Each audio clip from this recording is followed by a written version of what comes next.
ಇಷ್ಟೆಲ್ಲ ಸಾಧನೆ ಮಾಡಿದ್ದಾರೆ. ಮಂಡ್ಯ ಜಿಲ್ಲೆಯ ನಾಗಮಂಗಲದ ಧನಂಜಯ್ ಅವರು 554ನೇ ರ್ಯಾಂಕ್ ಪಡೆದುಕೊಂಡು ಇವತ್ತು ಮುಂದೆ ಫ್ಯೂಚರಲ್ಲಿ ಅವರು IPS ಆಗ್ತಾರೆ ಅಂತ ನಾವು ಹೆಮ್ಮೆ ಪಡ್ತಿದ್ದೀವಲ್ಲ. ಈ ಸಾಧನೆಗೆ ಜೊತೆ ನಿಂತವರು ಅವರ ತಂದೆ ತಾಯಿ ಪರಿಶ್ರಮ ಇದೆ. ಅವ್ರು ಇವತ್ತು ನಿಂತ್ಕೊಳ್ಳಿಲ್ಲ ಅಂದರೆ ನಾನು ಏನು ಮಾಡೋಕ್ಕಾಗ್ತಾ ಇರಲಿಲ್ಲ ಅಂತ ಆ ಮಾತನ್ನು ಹೇಳ್ತಿದ್ದಾರೆ. ಹಾಗಾಗಿ ಈ ಸಾಧನೆಯ ಮಾಡಿದ ಬಳಿಕ ಅವರ ತಂದೆ ತಾಯಿ ರಿಯಾಕ್ಷನ್ ಹೆಂಗಿತ್ತು, ಮಾತನಾಡಿದ್ದಾರೆ, ಏನು ಹೇಳಿದ್ದಾರೆ ಕೇಳಿಸ್ಕೊಂಡು ಬರೋಣ.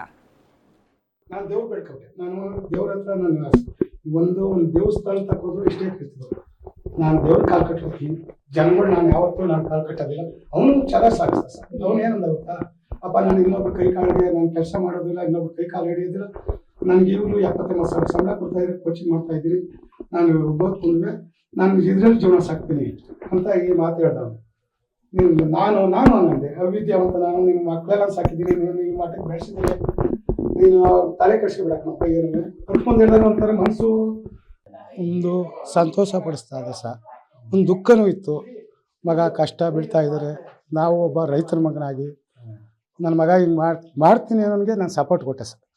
ಮಾಡಪ್ಪ ನೀನು ಏನಾರು ಆಗಲಿ ಮಾಡು, ಮುಂದೆ ಬರ್ತೀನಿ ಎಂದಲ್ಲ, ನನಗೆ ಅಷ್ಟು ಸಾಲ ಆಗಲಿ, ನಾನು ನಿನ್ನ ಓದಿಸ್ಬೇಕು, ನನಗೆ ಅದು ಅಭಿವೃದ್ಧಿಯ, ನಾನು ಒಬ್ಬ ಅವಿದ್ಯಾವಂತ ಹೊಟ್ಟೆಲಿ ಇಂಥ ಮಗ ಹುಟ್ಟಿದ್ಯಾ, ಓದ್ತೀನಿ ಅಂತ ಮುಂದೆ ಬರ್ತಾ ಇದೆಯಾ, ಓದಪ್ಪ, ನಾನು ಸಾಲ ಆದ್ರೂ ನಾನು ತೀರಿಸ್ತೀನಿ, ಮುಂದೆ ಬಾಪ ಅಂತ ನನಗೆ ಆಸೆ ಇತ್ತು. ನನ್ನ ಮಗ ಜಯಿಸ್ತಾನೆ ಮಾಡ್ತಾನೆ ಅನ್ನೋದು ನನಗೆ ಕಾನ್ಫಿಡೆನ್ಸ್ ನಿಜವಾಗ್ಲೂ ಆಸೆ ಇತ್ತು ಸಹ.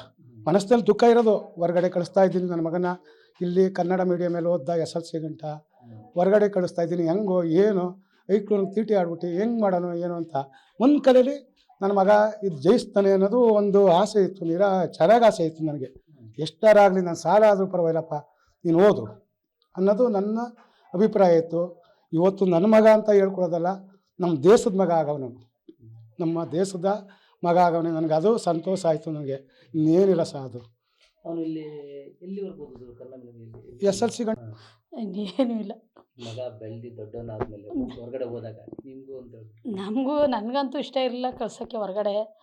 ಆದರೂ ನಾನು ಓದ್ತೀನಿ ಅನ್ನೋ ಧೈರ್ಯವಾಗಿ ಫೋನ್ ಮಾಡ್ತಲೇ ಇರೋವು, ಹೇಳೋನು ನಾನು ಧೈರ್ಯವಾಗಿ ನಾನು ಓದ್ತೀನಿ ಬಿಡಮ್ಮ, ನೀನು ತಲೆ ಕೆಡಿಸ್ಕೊಬೇಡ, ನಾನು ಇದ್ದೀನಿ, ನಾನು ಏನೋ ಒಂದು ಸಾಧಿಸ್ಬೇಕು ಅಂತ ಹೋಗಿದ್ದೀನಿ, ನಾನು ಸಾಧಿಸ್ತೀನಿ ಅಂತ ಅಂತಿದ್ದ.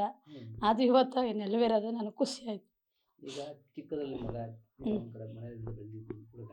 ಎಲ್ಲ ಬಡತನದಲ್ಲೇ ಸಹ ನಾವು ಬೆಳೆದಿರೋದು. ಕಸ ಸಾರೋದು, ವ್ಯವಸಾಯ ಮಾಡೋದು, ಪೈರು ಎಳೆಯೋದು. ಪಾಪ ಅವ್ನು ಪೈರು ಎಳೆಯೋಕೆ ಆಯ್ತಿರಲಿಲ್ಲ, ಆದರೂ ಆ ಬದಿ ಒಳಗೆ ಎಳೆದು ಕಸ ಒತ್ತಿ ಹಾಲು ಕರೆದು ಕಷ್ಟ 5 ವರ್ಷದಿಂದ ಮುಗಿತವಿಂದು ಕಷ್ಟ ಕೊಟ್ಟಿದ್ದೀವಿ. ಸೀಮೆ ಹುಲ್ಲು ಇಷ್ಟಪ್ಪನೇ ಹೊತ್ಕೋಗಿ ಬೆಳೆದವ್ರೆ, ಬರ್ತಾನೆ ಅಂದ್ಬಿಟ್ಟು ಕಷ್ಟಪಟ್ಟವ್ರೆ. ಅವ್ರ ಅಪ್ತಿರು, ದೊಡ್ಡಪ್ತಿರು, ಅವ್ರ ಅಕ್ತಿರು, ಚಿಗಪ್ತಿರು. ಮೋಸ್ಟ್ಲಿ ಆ ತಂದೆ ತಾಯಿ ಹೆಮ್ಮೆ ಪಡ್ತಿದಾರಲ್ಲ ಮಗನ ಬಗ್ಗೆ, ಅದು ಅಕ್ಷರಗಳಲ್ಲಿ ಮೋಸ್ಟ್ಲಿ ವರ್ಣನೆ ಮಾಡೋದಕ್ಕೆ ಸಾಧ್ಯ ಇಲ್ಲ, ಅಂತಂದು ಎಕ್ಸ್ಪ್ರೆಸ್ ಮಾಡೋಕ್ಕಾಗ್ತಾ ಇಲ್ಲ ಅವ್ರಿಗೆ. ಅಂದರೆ ಕೃಷಿ ಕುಟುಂಬದಿಂದ ಬಂದಂಥ ಹುಡುಗ ಒನ್ಸ್ ಅಗೇನ್ ರೈತ ಆಗಬಾರ್ದು, ನನ್ನ ಮಗ ಏನೋ ಸಾಧನೆ ಮಾಡಬೇಕು, ಇದು ನಮ್ಮಲ್ಲಿಗೆ ಮುಗಿದು ಹೋಗಲಿ ಎಲ್ಲವೂ ಕಷ್ಟ ಅನ್ನೋದು ಅಂತ ಮೋಸ್ಟ್ಲಿ ತಂದೆ ಅದನ್ನು ಆಸೆ ಪಟ್ಟಿದ್ರಾ ಅಂತ. ಹೌದು ಮ್ಯಾಮ್. ಅಂದರೆ ಅವ್ರಿಗೆ ನಮ್ಮ ನಾಗಮಂಗಲದ ಕಡೆ ಅಂತ ಜಮೀನು, ನೀರಾವರಿ ಜಮೀನು ಇಲ್ಲದೆ ಇರೋದ್ರಿಂದ ಹಳ್ಳಿಲಿ ಮಾಡ್ಲಿಕ್ಕೆ ಆಗಲ್ಲ. ನಮಗೆಲ್ಲ ಹಳ್ಳಿನೇ ಇಷ್ಟ, ನನಗಾಗಲಿ ನನ್ನ ತಮ್ಮಂಗೆ ಆಗಲಿ. ಬಟ್ ನಮ್ಮ ಕಡೆ ಏನೋ ಆ ರೀತಿ ಇದು ಇಲ್ಲ, ವ್ಯವಸಾಯ ಮಾಡಲಿಕ್ಕೂ ಅವಕಾಶ ಇಲ್ಲ. ಮಾಡಿದ್ರೆ ಹೈನುಗಾರಿಕೆ, ಅನಿಮಲ್ ಹಸ್ಬೆಂಡ್ರಿ ಮಾಡಬೇಕು, ಹಸು ಸಾಕಬೇಕು ಅಂದರೆ ಪ್ರತಿದಿನ ಯಾರಾದರೂ ಒಬ್ರು ಇರಲೇಬೇಕು. ನಮ್ಮಪ್ಪ ಯಾವತ್ತೂ ಕೂಡ ಯಾರು ಫಂಕ್ಷನ್ಗೂ ಓದೋರಲ್ಲ, ಯಾವ ಊರಿಗೂ ಓದೋರಲ್ಲ. ಏನಕ್ಕೆ ಹಸು ನೋಡ್ಕೊಳ್ಳೋರು ಯಾರಾದರೂ ಇರಬೇಕು ಅಂತ. ಸೊ ಈ ರೀತಿ ಅವರು ಕಷ್ಟಪಟ್ಟೇ ಬೆಳೆಸ್ತವ್ರು ನಮ್ಮನ್ನು. ಆಗ್ಲಿಂದನೂ ಕೂಡ ಅಷ್ಟೇ, ನಾವು ಓದ್ತಿದ್ದೀವಿ ಅಂದರೆ ಯಾವತ್ತೂ ಕೂಡ ಡಿಸ್ಟರ್ಬ್ ಮಾಡಿದವರಲ್ಲ. ನಾನು UPSC ಮಾಡಬೇಕಾದ್ರೆ 2ನೇ ಅಟೆಂಪ್ಟ್ಗೆ ಊರಿಗೆ ಹೋದಾಗ ನನಗೆ ಹೈದರಾಬಾದ್ ಬಿಟ್ಟು ಊರಿಗೆ ಕೋವಿಡ್ ಬಂದ್ಬಿಡ್ತಲ್ಲ ಮ್ಯಾಮ್. ಕೋವಿಡ್ ಬಂತು ಅಂತ ಊರಿಗೆ ಶಿಫ್ಟ್ ಆದೋ. ಆಗ ನಮ್ಮ ದನದ ಕೊಡ್ಕೆಲೆ ಎಲ್ಲ ರೂಮೆಲ್ಲ ರೆಡಿ ಮಾಡಿದ್ರು. ಆ ಟೈಮಲ್ಲೆಲ್ಲ ನಾನು ಓದ್ತಿದ್ದೀನಿ ಅಂದರೆ ನಾನು ಕರಿತಿರಲಿಲ್ಲ, ಎಲ್ಗೂ ಹೊರಗಡೆ ಕರಿತಿರಲಿಲ್ಲ. ಅಲ್ಲಿಗೆ ಟೀ ತಂದು ಕೊಡೋದು ನಮ್ಮಮ್ಮ, ಅಲ್ಲಿಗೆ ಊಟ ತಂದು ಕೊಡೋದು. ಅವರು ನಮ್ಮ ಕೊಡ್ಕೆ ನಮ್ಮ ಮನೆಯಿಂದ ಸ್ವಲ್ಪ ದೂರ ಇದೆ, ಅಲ್ಲಿಗೆ ತಂದು ಕೊಡೋಂಥದ್ದು, ಅಲ್ಲೇ ಓದ್ಲಿ ಅಂತ ಇಷ್ಟು ಸಪೋರ್ಟ್ ಮಾಡಿದ್ರು. ನನಗೆ ಐ ಆಮ್ ಲಕ್ಕಿ. ನಾನು ಪ್ರತಿ ಸಲ ಸೋತಾಗಲೂ ಕೂಡ ಏನಕ್ಕೆ ದೇವ್ರು ನಮ್ಗೆ ಈ ರೀತಿ ಇದು ಮಾಡ್ತಿದ್ದಾನೆ, ಎಷ್ಟು ಅನ್ಲಕ್ಕಿ ನಾನು ಅನಿಸ್ತಿತ್ತು. ಬಟ್ ಮನೆಗೆ ಹೋಗಿದ ತಕ್ಷಣ ಇಲ್ಲ, ಐ ಆಮ್ ವೆರಿ ಲಕ್ಕಿ ಅಂತ. ಇಂಥ ಪೇರೆಂಟ್ಸ್ಗಳು ಸಿಗಂಥದ್ದು, ಇಂಥ ಬ್ರದರ್ ಸಿಗಂಥದ್ದು, it's not a easy thing. ದುಡ್ಡಿಲ್ದೇ ಇರಬಹುದು, ಬಡತನ ಅನ್ನೋದಿರಬಹುದು, ಆದ್ರೆ ಪ್ರೀತಿ ಕಡಿಮೆ ಇರಲಿಲ್ಲ ಅಂತ. ಆ ವಿಷಯದಲ್ಲಿ ನಾನು ಯಾವತ್ತೂ ನಾನು ಬಡವ ಅಂತ ಅನ್ಕೊಳ್ಳಲ್ಲ ಮ್ಯಾಮ್. ಅದರಲ್ಲಂತೂ ಸಾಧ್ಯವೇ ಇಲ್ಲ. ಮತ್ತೆ ನನ್ನನ್ನು ಯಾವತ್ತೂ ಕೂಡ ನಮ್ಮ ಅಪ್ಪ ಅಷ್ಟು ಕಷ್ಟಪಟ್ಟರು ಕೂಡ ಬಡವನ. ಅಲ್ಲಿ ಹೈದರಾಬಾದಲ್ಲೂ ಕೋಚಿಂಗ್ ಹತ್ತಿರ 1.5 ಲಕ್ಷ ಇತ್ತು, ಅದನ್ನು ಅಷ್ಟೇ. ಸೊ ಕೇಳಿದಾಗ ಇನ್ಸ್ಟಾಲ್ಮೆಂಟಲ್ಲಾದರೂ ಸರಿ ಕಟ್ತಾರೆ ಅವರು. ನೀವು ಓದು, ನಾನು ಹಸು ಮಾರಾದರೂ ಕಟ್ತೀನಿ, ಮನೆ ಮಾರಾದರೂ ಕಟ್ತೀನಿ, ಓದಬೇಕು, ಇಷ್ಟೇ ಅವ್ರಿಗೆ ಇದ್ದಿದ್ದು ma'am. So I am very lucky. ಅದರಲ್ಲಿ ಅಷ್ಟು ಇಷ್ಟು ಅದೃಷ್ಟ ಮಾಡಿದಂಥವ್ನು ಯಾರೂ ಇರ್ಲಿಕ್ಕೆ ಸಾಧ್ಯ ಇಲ್ಲ ಅಂತ. ಕಾಲೇಜು ಸ್ಕೂಲು ಎಲ್ಲವೂ ಕೂಡ ಊರಲ್ಲೇ?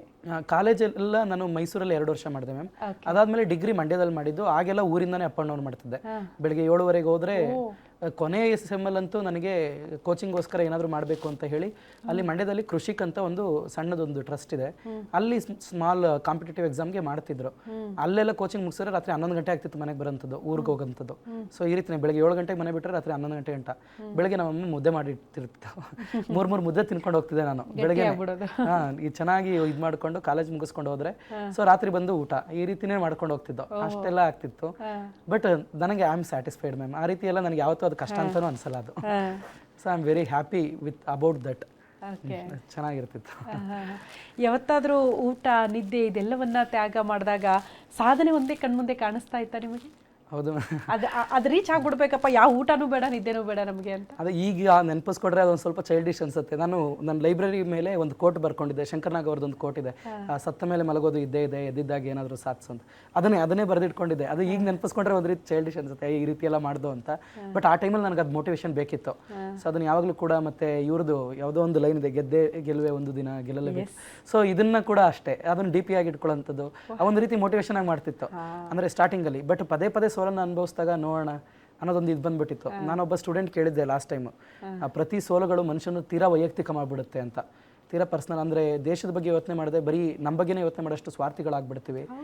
ಸೊ ಆ ರೀತಿ ಆಗಬಾರ್ದು. ಮತ್ತು ಆ ಮೋಟಿವೇಶನ್ ಕಂಟಿನ್ಯೂ ಆಗಬೇಕಂದ್ರೆ ಈ ರೀತಿ ಕಷ್ಟಪಟ್ಟವ್ರಿಗೆ ಏನಾದರೂ ಒಂದು ಆಗಬೇಕು ಅಂತ, ಅಟ್ಲೀಸ್ಟ್ ನಮ್ದಾಗಲಿಲ್ಲ ಅಂದ್ರೂ ಪರವಾಗಿಲ್ಲ, ನೀವಾದರೂ ಆಗಿ ಅಂತ ನನ್ನ ಹಲವಾರು ಜನ ಸ್ಟೂಡೆಂಟ್ಸ್ಗಳು, ನಂದು ಆಲ್ರೆಡಿ 3 ಬ್ಯಾಚ್ ಮೆಂಟರ್ಶಿಪ್ ಮಾಡಿದ್ದೀನಿ.